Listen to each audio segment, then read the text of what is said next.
নিয়ে আলোচনা করা হলে দেখা যায় তিনি একজন নৈতিক মানুষ ছিলেন এবং গোপনে পুলিশের সহায়তা করতেন। তবে তার বন্ধুর মৃত্যুর ফলে গভীর দুঃখ অনুভব করেন।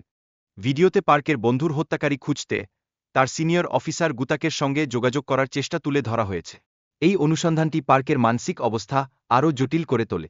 পার্কের বান্ধবী ইউনের মাধ্যমে গ্যাং লিডারের সঙ্গে যোগাযোগ করার প্রক্রিয়া প্রকাশ পায়, যেখানে পার্ক জুঙ্গু গ্যাংয়ের সম্পর্কে তথ্য সংগ্রহ করছে।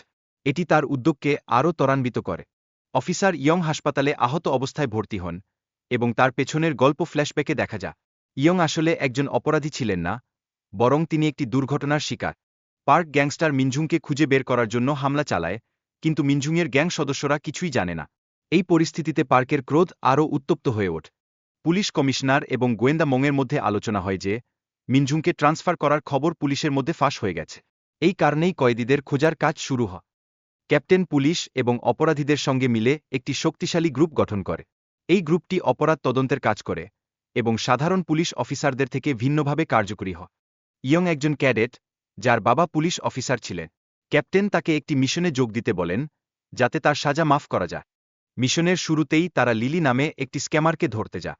লিলি ব্যাংক অ্যাকাউন্ট হ্যাক করে টাকা চুরি করেছিল এবং তাকে অবশেষে আটক করা হয়। কিমের গার্লফ্রেন্ড যখন বুঝতে পারে যে কিম তাকে ব্যবহার করছে, তখন সে কিমকে পিপার স্প্রে করে পালিয়ে যায়। এই ঘটনা কিমের উপর চাপ সৃষ্টি করে। পুলিশ কিমকে ধরার চেষ্টা করে, কিন্তু ডিটেকটিভ মং কিমকে ছিনিয়ে নিয়ে যায়। এটি পরিস্থিতির জটিলতা বাড়া। সিওন নামের কিলার পুলিশ অফিসারদের হত্যা করে পালিয়ে যায় এবং মিকার উপর প্রতিশোধ নিতে চায়। এটি আরও ভয়াবহ পরিস্থিতি তৈরি করে। মিকা হত্যার চেষ্টা থেকে উদ্ধার করার জন্য লিলি দ্রুত একটি হ্যামার নিয়ে আসে। সে দরজা ভেঙে মিকাকে উদ্ধার করে এবং কিলার সিওনকে মোকাবেলা করে। মিনঝুন গ্যাংস্টারের বিরুদ্ধে তদন্তের সময় পার্কের ক্ষোভ প্রবাহিত হয়। মিনঝুন দাবি করে যে সে কাউকে মারেনি এবং ইউশিহারার প্রকৃত অপরাধী। পুলিশ কমিশনার ইউশিহারার সাথে যুক্ত হয়ে অপরাধীদের তালিকা লোপাট করার চেষ্টা করে, কিন্তু ক্যাপ্টেন তার দলের সহায়তায় কমিশনারের ষড়যন্ত্র প্রকাশ করে। গবলিনের সাহায্যে পার্ক তার দলকে ফ্যাক্টরির ভিতরে প্রবেশে সাহায্য করে। গবলিনের শক্তি তাদের জন্য একটি গুরুত্বপূর্ণ সুবিধা সৃষ্টি করে। ইউশিহারা এবং তার গার্ডদের বিরুদ্ধে পার্কের লড়াই চলতে থাকে।